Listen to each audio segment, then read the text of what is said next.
L'automne est presque là, et ma pile à lire avec.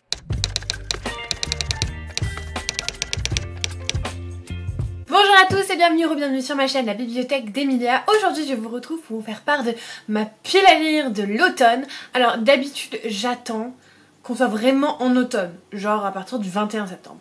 Mais bon, l'année dernière c'était une exception parce que je venais d'arriver dans le nord.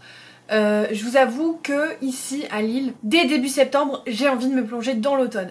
À Lyon, en septembre, il fait encore 25 degrés, voire plus. Donc c'était pas trop... Enfin voilà, j'avais envie d'attendre un petit peu avant de me plonger dans l'automne. Là, je vous avoue que il fait déjà bien frais le matin. J'ai très envie de me remettre en mode plaid, en mode bougie, en mode écouter la pluie tomber. Si possible, qu'elle tombe pas dans mon salon, mais à l'extérieur. Si vous avez regardé mes vlogs d'été, vous comprendrez pourquoi je dis ça. Bref, j'ai vraiment envie de me mettre en mode cocooning. Alors je sors cette vidéo du coup un petit peu plus tôt que d'habitude dans le calendrier on va dire, mais mi-septembre. Je trouve que c'est pas mal déjà pour commencer le contenu d'automne. Je vous avais déjà posté ma pile à lire du Pumpkin Autumn Challenge juste ici. Il y a certains titres qui vont revenir évidemment puisque c'est un challenge qui porte sur l'automne, mais il y a aussi plein d'autres choses dont je vais vous faire profiter. Si vous ne le savez pas encore, je suis une lectrice de saison, c'est-à-dire que je suis très toc-toc avec ça. Il y a des choses que je vais pas avoir envie de lire à des saisons qui correspondent pas. Par exemple, tous les trucs de sorcières et compagnie, j'aime bien les garder pour l'automne. A contrario, mes romances, je les lis à la Saint-Valentin ou en été. Basta. Donc voilà, je respecte quand même certaines saisonnalités. Alors parfois c'est assez évident, par exemple les vampires je les lis pour Halloween. Parfois c'est un peu plus tiré par les cheveux. Par exemple le réalisme magique que j'associe à l'hiver. Pourquoi ? Voilà, question de feeling, du ressenti. Bref, je vais vous parler de toutes les lectures qui pour moi sont très automnales, à l'exception d'une ou deux parce que je les ai mis dans le Pumpkin Autumn Challenge. Donc je vais vous présenter tout ce que moi j'associe à l'automne et tous les livres que j'aimerais lire cet automne. Alors évidemment je ne lirai pas tout, même si je trouve que je me débrouille de mieux en mieux puisque sur ma pile à lire de l'été j'en ai lu une très grosse partie. Donc en fait le but c'est pas forcément de tout finir mais c'est de piocher en priorité dessus. Évidemment il y a les services presse qui arrivent, donc les services presse j'essaye de les lire rapidement, mais en ce qui concerne ma pile à lire fixe que j'ai déjà dans ma bibliothèque, j'avoue que j'ai plutôt pioché dans ces lectures saisonnières. Et évidemment cette liste n'est pas fixe pour la simple et bonne raison que en octobre, surtout parce qu'en septembre j'en ai pas vu tant que ça, des titres que je n'ai pas en tout cas déjà en ma possession, va arriver plein de contenu sur les sorcières, les vampires, voilà les trucs un peu automnaux et il est fort probable que à cette période là, voilà, fin septembre, début octobre jusqu'à début novembre on va dire, parce qu'après c'est plutôt les sorties de fin d'année,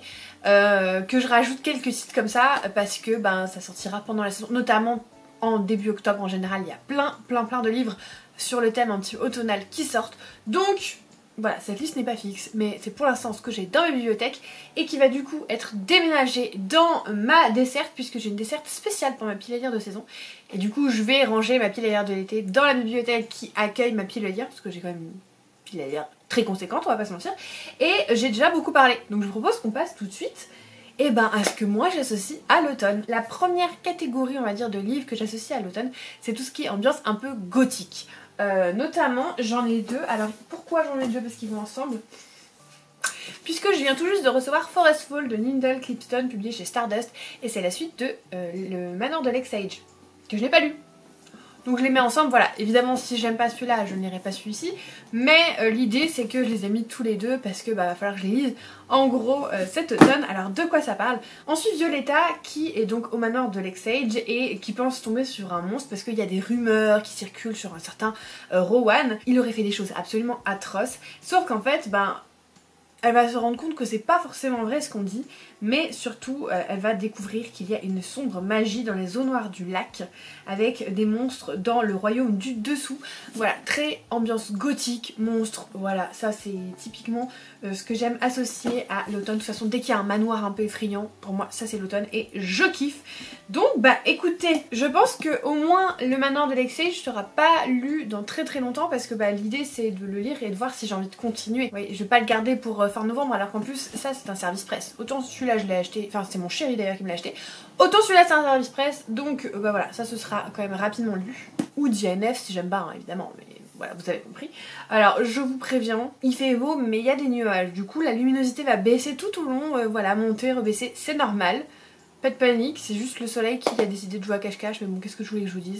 C'est comme ça. Un autre manoir encore un peu particulier, Les Fêlures de Wakefield Manor de S.I. Armand, publié chez Hurlevent. Là, on n'est pas du tout sur du fantastique pur et dur, mais je pense qu'on est plutôt dans un réalisme magique. Après, je l'ai pas lu, donc on va voir. Mais on est en 1910 en Angleterre avec Honoria qui accepte un poste en fait à Wakefield Manor et en fait dans les murs du manoir il va y avoir des secrets, je pense y avoir des domestiques qui vont raconter certaines choses, qui vont être au courant voilà de choses un peu bizarres qui s'y passent. En tout cas j'ai envie de vous dire, moi ça me donne très envie. C'est un roman que je gardais parce que ça fait un petit moment que je l'ai. En fait les Hurlevents vraiment des fois je les ai pendant longtemps, mais parce que soit je les lis pas à la bonne saison et puis après je dois attendre un an, soit j'ai juste de les avoir, enfin bon bref. C'est le seul que je mets dans ma pile à lire de l'automne parce que étonnamment je trouve qu'il y en a plein qui se prêtent plus à l'hiver. Il y en a plein que j'ai pas acheté, les derniers je les ai pas, mais je voulais d'abord terminer ceux que j'ai avant de racheter parce que j'essaye de faire attention à ma consommation et du coup ça passe par le fait que tant que j'ai plein de livres de la maison d'édition, je vais pas en racheter des nouveaux. Vous voyez ce que je veux dire?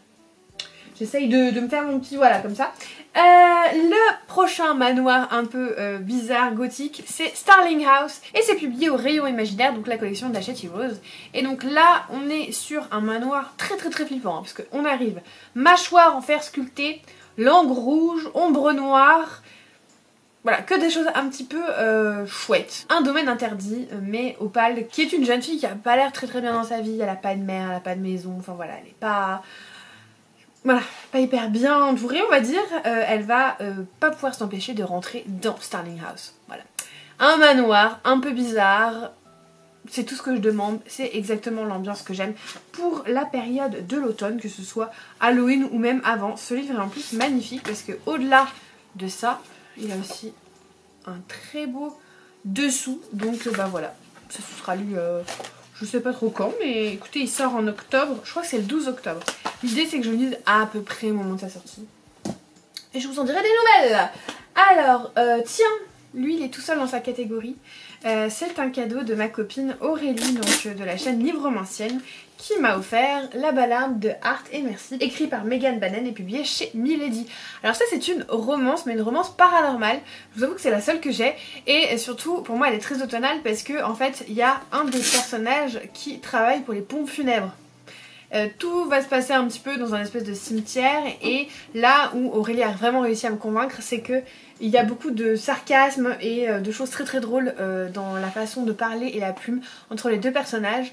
Donc voilà, très envie de le lire. Ensuite on va passer à des moments tout doux, parce que l'automne c'est aussi le retour des plaids, le retour de rentrer chez soi alors qu'il fait un peu froid dehors et de se mettre voilà bien confortable.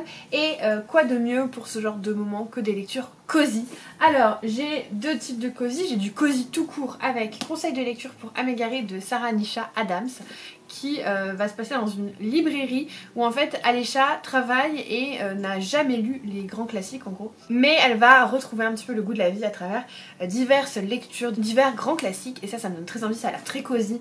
C'est mes collègues de travail qui me l'avaient offert quand j'étais partie de Lyon, donc voilà, il sera temps de le lire. Et l'autre type de cosy qui pour l'instant est assez réduit mais qui va comporter plein de nouveaux titres, il s'agit évidemment du cosy mystery. Vous savez que c'est un sous-genre que j'adore.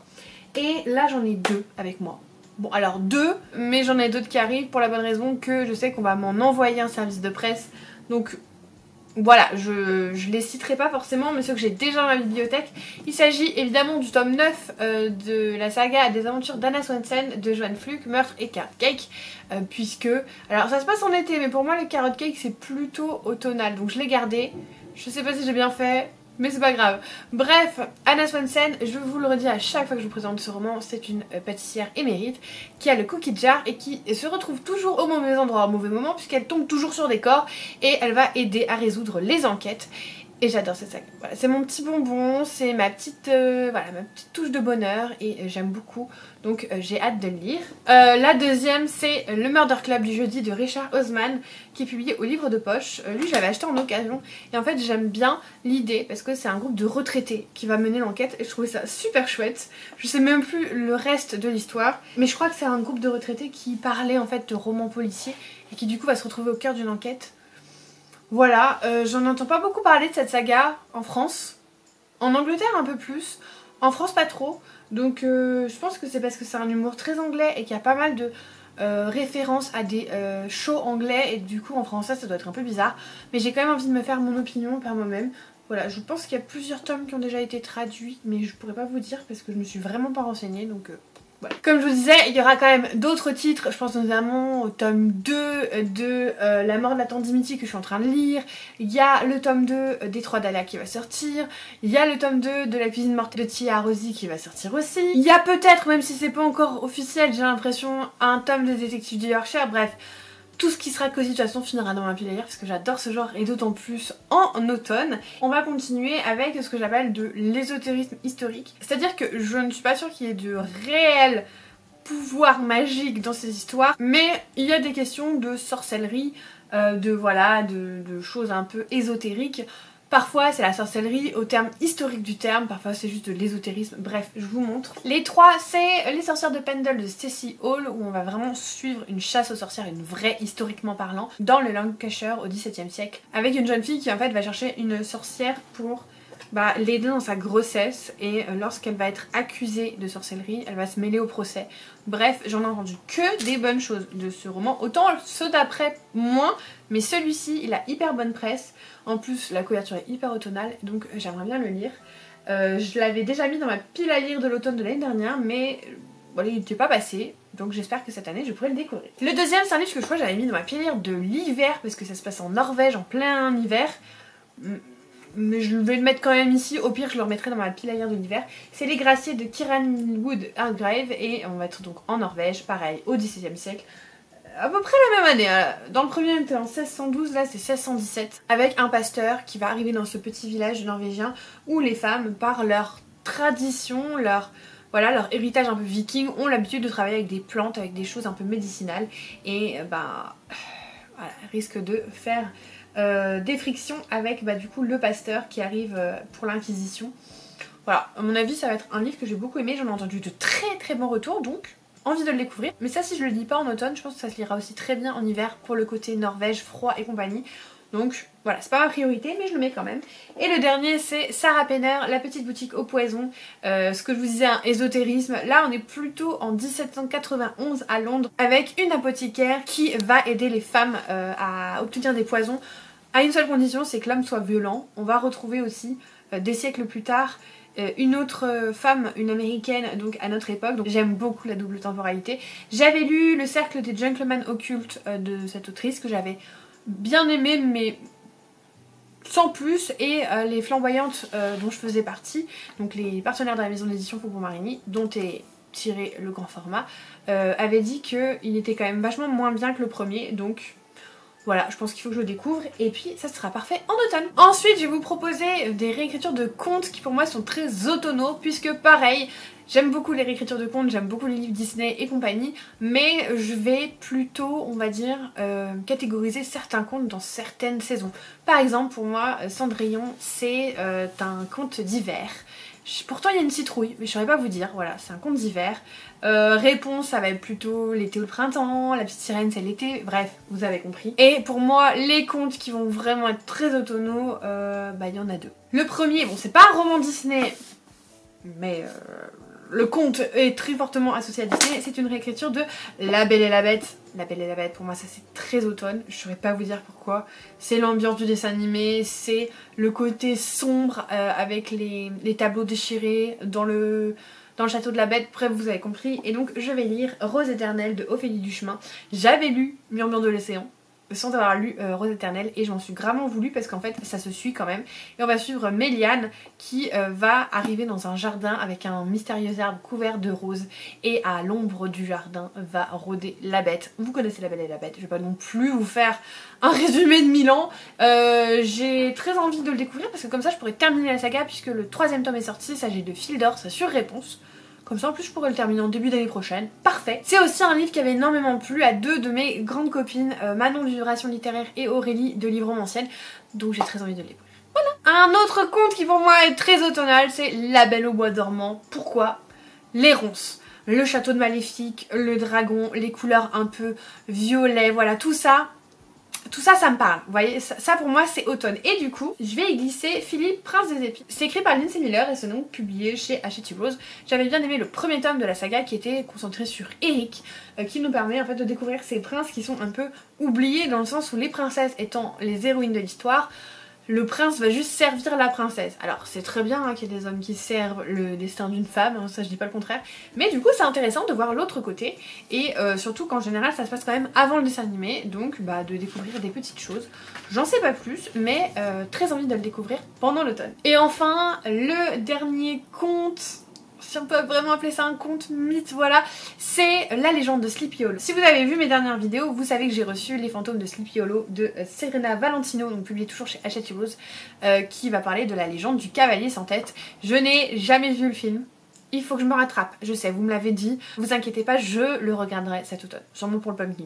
Bref, du coup, que dire de plus qu'on fête le 200e anniversaire de l'apparition du cavalier sans tête à Sleepy Hollow et Kat, qui est notre héroïne, va être une descendante de la première femme qui fait partie du conte, de l'histoire, bref, j'en sais pas plus.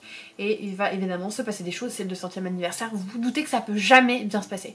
Bref, il est très petit, il fait 250 pages, et il est très très beau, donc j'ai hâte de le découvrir. On va passer à ce que j'appelle de la fantaisie automnale, avec des monstres, des chasseurs de monstres, voilà, plein de choses comme ça. Le premier, c'est Two Dark Reigns de Kendare Blake, publié chez Léa. C'est le 3e tome de la saga Three Dark Crowns. Il y en a 4, plus un spin-off je crois. Il est temps que je me remette à cette saga. Cette saga pour moi elle est très connectée automne parce qu'elle est très ambiance automne. Vous avez 3 sœurs qui en fait ont des pouvoirs différents, qui vont faire partie de clans différents et leur destin c'est de s'affronter à 16 ans je crois et de tuer les 2 autres pour devenir la reine. Vous en avez 3, vous en avez une qui est une empoisonneuse, c'est-à-dire qu'elle peut résister au poison, elle peut manipuler un peu les serpents, voilà, les choses comme ça. Il y en a une, c'est une élémentaliste, c'est-à-dire qu'elle peut maîtriser les éléments, et la dernière c'est la naturaliste je crois. Et elle peut maîtriser la faune et la flore, bref. C'est vraiment une ambiance très automnale dans ce roman. Vraiment, je pourrais pas vous l'expliquer plus. C'est très ambiance automne. Moi j'aime beaucoup cette saga. Au début, j'avais pas trop accroché. J'avais même reposé le premier tome en me disant c'est pas le moment de le lire. Et quand je l'ai relu, je l'ai adoré. C'est des romans qui en plus sont pas hyper longs. Donc j'aimerais bien continuer cette saga parce que il me reste du coup 2 tomes plus un hors-série. Et je sais pas si j'aurai le temps de tout lire cet automne, mais ça aurait été quand même chouette que je la termine. Mais bon, déjà si je peux avancer, ce sera déjà cool. Donc ça, ce sera lu aussi cet automne. Quand on dit monstre, pour moi, je pense forcément à Never a Hero de Vanessa Lane, publié chez Lumen en français. Là, c'est la version Fairyloot. C'est le tome 2 de la saga Seul un monstre. Je crois que c'est en français, c'est Seul un monstre. Et en fait, on va suivre une jeune fille qui est une héroïne qui en fait fait partie de la famille de monstres. Notre héroïne est un monstre. Et elle va tomber amoureuse d'un chasseur de monstres qui lui du coup n'a qu'une envie, c'est de trucider toute sa famille. Et en fait il va se passer quelque chose, ils vont retourner dans le temps, ils vont s'associer à un autre garçon qui s'appelle Oliver qui fait aussi partie d'une famille de monstres parce que chaque famille a ses propres pouvoirs. Bref, j'ai beaucoup aimé le premier tome, j'ai le 2e tome depuis très longtemps, il est même sorti en français, je l'ai pas lu. Ça va pas non? Du coup ça il faut absolument les gars, voilà, il faut que je sois responsable de moi-même. Je vous le dis, ça, il faut que je lise cet automne. Il n'y a pas le choix. Il n'y a pas le choix. Ce sera lu donc cet automne, surtout que j'ai vraiment beaucoup aimé le premier tome, alors qu'il avait pas eu hyper bonne presse, mais moi j'avais vraiment beaucoup aimé, parce qu'en plus c'est ce côté un peu retour dans le temps que j'avais adoré. En plus on était retourné dans les 90s, période incroyable. Donc voilà, j'aimerais bien lire ça. Et ensuite 2 livres qui font partie de la même série, puisque cette année je vous ai dit, j'essaye de terminer mes sagas, et notamment j'essaye d'avancer dans certaines sagas où je suis très en retard, notamment Le Sorceleur d'Andrzej Sapkowski. Là j'ai le tome 5 et le tome 6 dans ma bibliothèque, donc c'est Le Baptême du Feu et La Tour de l'Hirondelle, et je crois qu'il en reste un dernier avant les hors-séries. Et je vous le dis, à chaque fois ça vous fait beaucoup rire, mais je veux tout lire avant que Henry Cavill se fasse remplacer en tant que Geralt. Pourquoi? En fait je veux voir l'histoire avec ses traits, voilà, je veux le voir quand j'imagine mon histoire.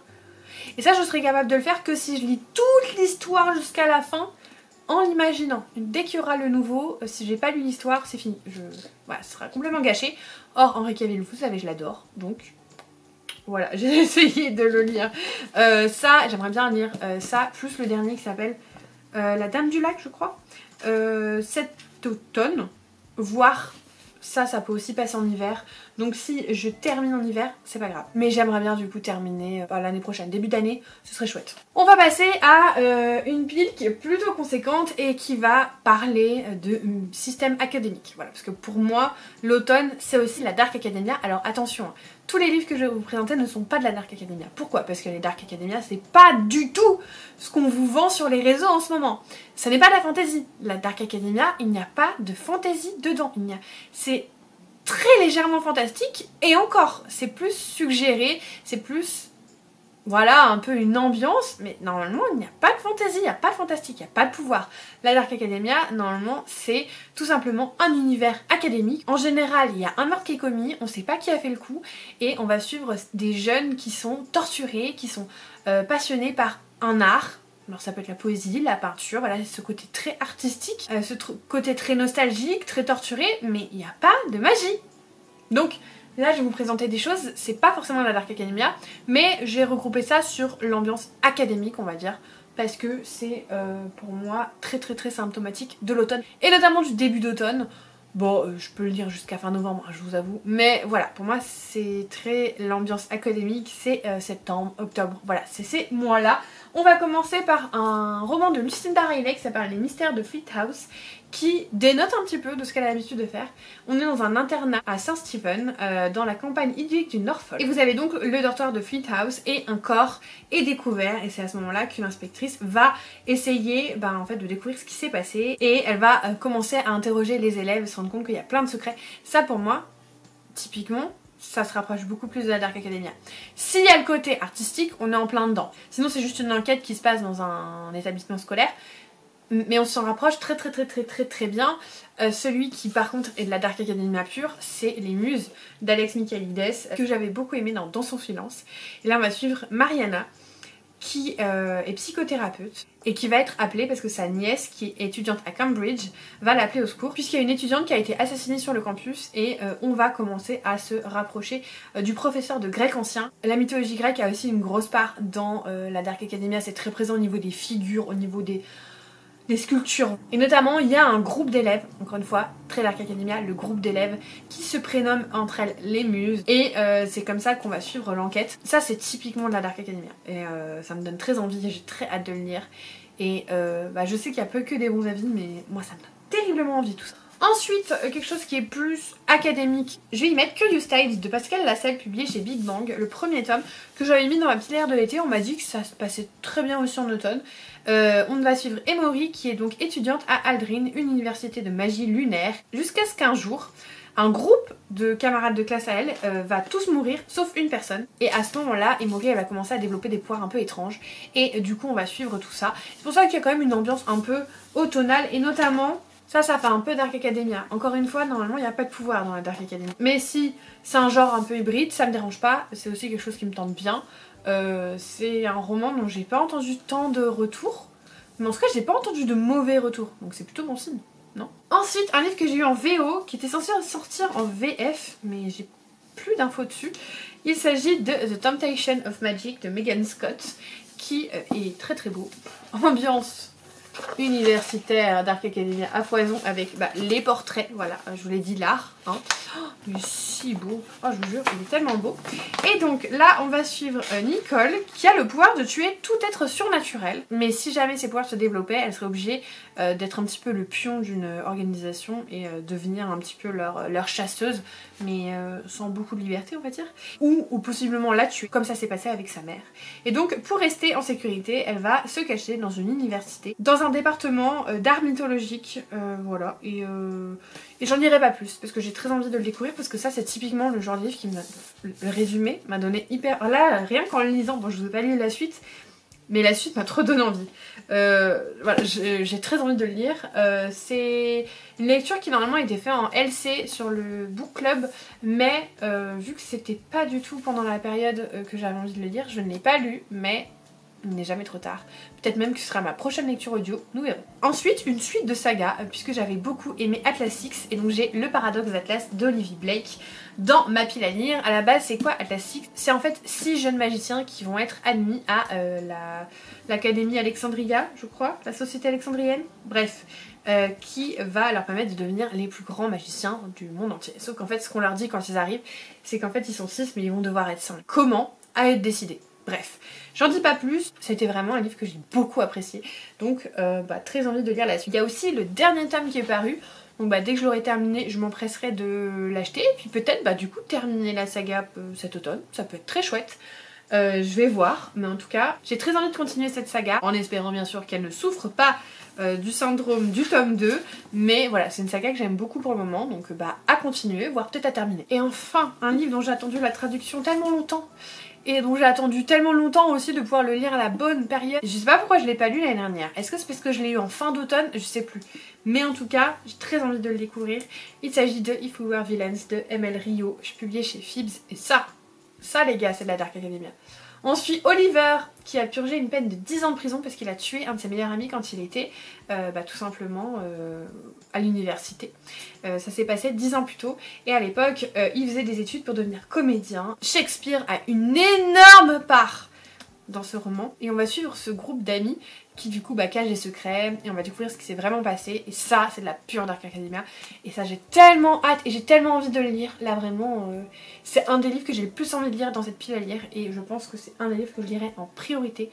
D'abord je vais finir les services presse où je suis un petit peu en retard parce que fin août j'ai lu plein de choses qui n'avaient rien à voir et du coup j'aimerais bien terminer au moins mes services presse et après je pense que je me lance là-dedans. Voilà. Et enfin la dernière catégorie, parce qu'il y en a une, bon il y a que 2 livres dedans mais elle existe, c'est évidemment les vampires. Bah oui, j'allais pas parler de l'automne sans les vampires.